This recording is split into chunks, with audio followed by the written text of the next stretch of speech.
সমুদ্রের জলে অ্যালার্জি হতো বুলা চৌধুরীর, তবুও স্কিনে জ্বালা পোড়া নিয়েই ইংলিশ চ্যানেল পার করেন তিনি। কারণ ছোটবেলা থেকেই তার বিশ্বাস সাঁতারের জন্যই তার জন্ম।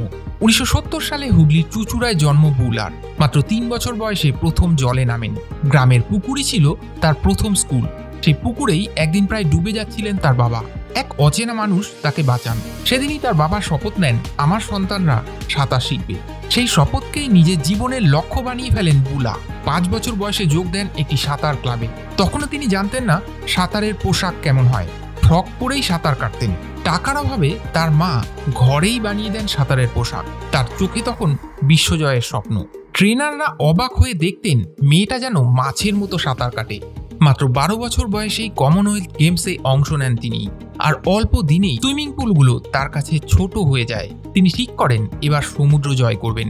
1989 সালে ইংলিশ চ্যানেল পার করার প্রস্তুতি শুরু করেন বুলা। জলে অ্যালার্জি সত্ত্বেও 19 বছর বয়সে পার করেন ইংলিশ চ্যানেল। এরপর 2004 সালে বিশ্বের প্রথম মহিলা হিসেবে 7টি সাগর পার করেন সাঁতরে।